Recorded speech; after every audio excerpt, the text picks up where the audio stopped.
buenos días, queridos estudiantes. Espero que se encuentren muy bien.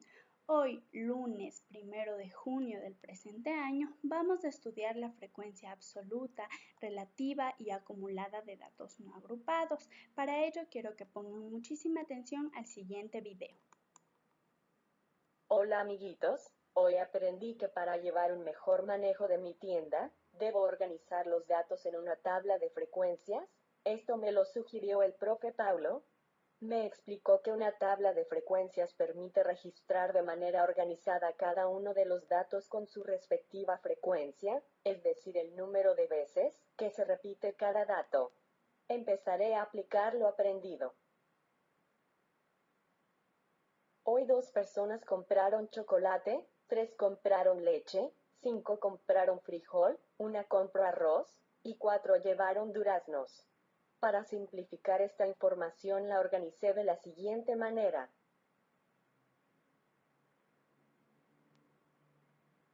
Doña María, yo leí que una tabla de frecuencias se la interpreta entendiendo que la frecuencia es el número de veces que se repite un dato. Entonces, con el ejemplo que usted acaba de dar, diría que a 2 personas les gusta el chocolate, a 3 personas les gusta la leche, a 5 personas les gusta el frijol, a 1 persona le gusta el arroz y a 4 personas les gusta el durazno. Además, también diría que el producto que más se vendió en el día es el frijol y el que menos compraron es el arroz. Muy bien, ahora que sabemos para qué nos sirve una tabla de datos, definamos. Una tabla de datos nos permite ordenar y clasificar los datos. De esta manera los vamos a contabilizar. Dentro de la tabla nosotros vamos a obtener frecuencias, como son la frecuencia absoluta, la frecuencia relativa, la frecuencia absoluta acumulada y la frecuencia relativa acumulada. La frecuencia absoluta se identifica con las letras F minúscula y minúscula, mientras que la frecuencia relativa se identifica con la H minúscula y la I minúscula. Pero para nosotros poder recolectar los datos vamos a utilizar encuestas. Vamos a analizar el siguiente ejemplo. Se pregunta a un número de personas cuántas llamadas realizaron por celular durante el día.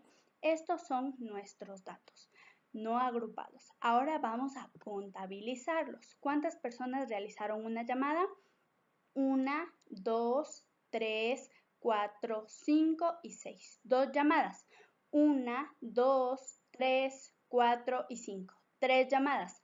1, 2, 3, 4 y 5. Muy bien. Ahora vamos a pasar estos datos a mi tabla de datos, teniendo como resultado número de llamadas 1, 2 y 3. Conteo. Una llamada la realizaron 6 personas, 2 llamadas la realizaron 5 personas, 3 llamadas la realizaron 5 personas, teniendo un total de 16.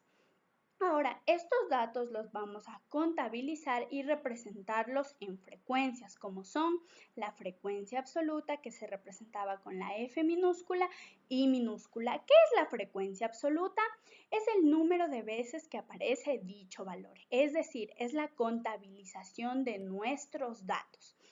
Copiamos exactamente los mismos datos del conteo en la frecuencia absoluta, como son el 6, el 5 y el 5, y determinamos el total, que es 16. Ahora vamos a aprender cómo se calcula la frecuencia absoluta acumulada. Tenemos la F mayúscula y la I minúscula como letras de identificación. ¿Pero qué es la frecuencia absoluta acumulada? Es el resultado de sumar la frecuencia absoluta del valor correspondiente con las frecuencias absolutas de valores anteriores. Es decir, tenemos la frecuencia absoluta y copiamos el primer dato, que es el 6. En el segundo casillero copiamos el primer dato más la frecuencia absoluta siguiente, que es el 5. 6 más 5 es igual a 11. Para mi tercer casillero copio el 11 más 5. Entonces, 11 más 5 es igual a 16. Muy bien. De esta manera se calcula la frecuencia absoluta acumulada.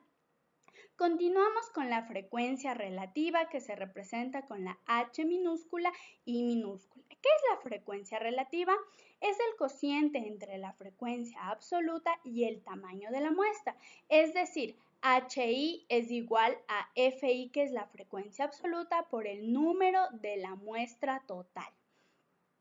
Eso quiere decir que vamos a dividir la frecuencia absoluta para el total de la siguiente manera. Tenemos la frecuencia absoluta acumulada y la frecuencia relativa. Copiamos el dato de mi frecuencia absoluta y la dividimos para el total. 6 dividido para 16 es igual a 0,38. Vamos con la siguiente casilla. 5 dividido para 16 es igual a 0,31. Y 5 dividido para 16 es igual a 0,31. ¿Cómo calculo que mi frecuencia relativa está bien? Eso quiere decir que la suma de estos datos me va a dar un total de 1 y está bien calculada. Vamos a finalizar con la frecuencia relativa acumulada, que se representa con la H mayúscula, la I minúscula. Es el resultado de sumar las frecuencias relativas del valor más las frecuencias acumuladas anteriores. Eso quiere decir que tenemos la frecuencia absoluta acumulada y la frecuencia relativa. Ahora, ¿qué queremos calcular? La frecuencia relativa acumulada, que me dice que copio el mismo dato de mi frecuencia relativa, 0,38. El mismo dato lo copio en la segunda casilla y sumo las décimas de la frecuencia relativa, es decir, 0,38 más 0,31, que es igual a 0,69. Copiamos el 0,69 más el 0,31 y me va a dar un total de 1. Muy bien. Ahora, mis niños, les voy a explicar la tarea. En la hoja de trabajo vamos a escribir qué es la frecuencia absoluta, cómo se calcula la frecuencia acumulada y vamos a realizar un ejercicio. Vamos a contabilizar cada uno de los datos y calcular frecuencia absoluta acumulada, frecuencia relativa y frecuencia relativa acumulada. A su vez, vamos a realizar las actividades del libro 132 y 133. Muy bien, eso es todo, mis niños, y muchísimas gracias por su atención.